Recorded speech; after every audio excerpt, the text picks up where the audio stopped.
to be getting into your notes for this week. This week, we're going to learn about the states of matter.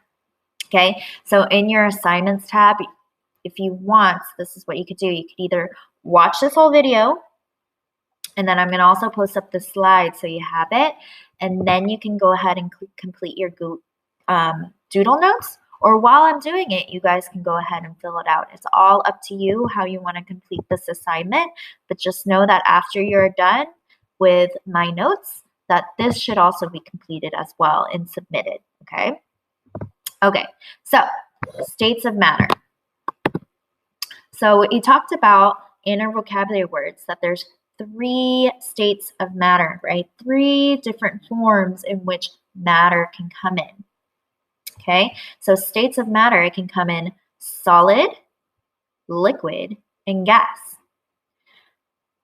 Matter is anything that has mass and takes up space. That was one of our vocabulary words. The 3 fundamental states of matter are solid, liquid, and gas.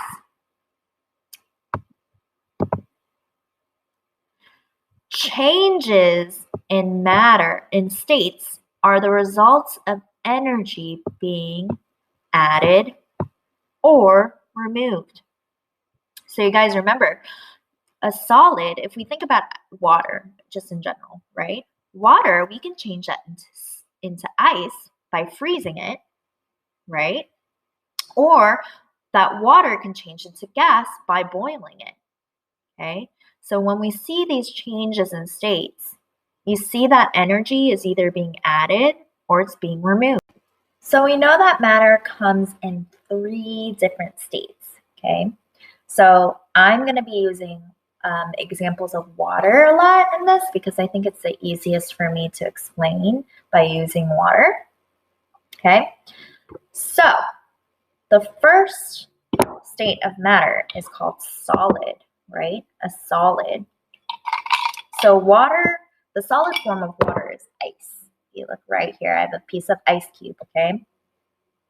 So solids usually have a definite shape and volume, and the atoms or the molecules are tightly packed in a regular pattern and they vibrate in place. Right now it's melting against my hands, but generally ice is very hard, right? It's really hard for me to like break it apart without like a hammer or anything. But even if I broke it with a hammer, it's still solid, right? It just breaks in solid different forms. That shows that the molecules are just tightly packed together, okay? So that is what a solid is. Liquids, or this water right here, it has a definite volume, but no definite shape, right? I can't really pick it up and it doesn't, if I pick up, I can't really pick up water, right? It's hard to kind of like keep it in a solid form like this. That's because the atoms are kind of just bouncing all over the place, right? But water always has a definite volume, right? If I pour this glass of water into another cup, it's going to be the same amount, right? Which means a same volume. Okay, that's what it means by volume. The amount always stays the same, even though it's kind of like loosey-goosey, right? Gas has no definite volume and no definite shape. Molecules are very far apart and can move freely. Okay, so water, when it becomes gas, it becomes steam, right? It's hard for me to like grab steam. And steam, it just kind of disperses everywhere into the room, right? It's kind of hard to grab. It's kind of hard to really see. And that's because the atoms are just kind of all over the place. They're free and they're wild. They aren't contained to like a glass like this that I can do with either a solid or a liquid, right? So those are the 3 different states: solid, liquid, and gas. And it's really important to know how like the different atoms work, okay? All right.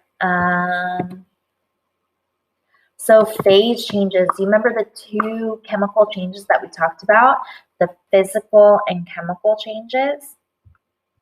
So we're going to be learning a little bit about that right now, okay? I'm going to move all of these. I thought this would be better, but kind of more annoying. Let's move all these little blocks. Okay. Almost there. Sorry. Okay. So, states of matter. These changes, so there's two different changes, the physical and also the chemical. Where this is just talking about mostly physical changes, okay? So, we know that this is a solid because all the atoms are very tightly grouped together. So if I asked you to draw a solid, what the atoms look like in a solid, this is what you would draw, right? So think about ice. When ice melts, it becomes into liquid. So the atoms start to look like this. And then once I boil the atoms, that's called something called evaporation. And the atoms go crazy and wild like this. If I go the other way around, if I take gas into a liquid, that's called condensation. That's what rain is. Pretty much all the clouds in the sky are gas. And so when that's something called condensation. So when the clouds produce rain, it becomes a liquid and the atoms become like this. So when it rains, it freezes. It can sometimes freeze and become ice. Okay, so it's kind of like a cycle if you look at this. So when ice, it melts into liquid and then it evaporates into gas. Then the gas goes through condensation when it rains and then it freezes into solid. Okay, so that's all you really need to know about this chart. Okay, don't worry about this so much right now. Okay, alrighty, let's see what else. So, increasing kinetic energy of the molecule of the substance. So, as changes become more, it takes more energy for that to happen, right?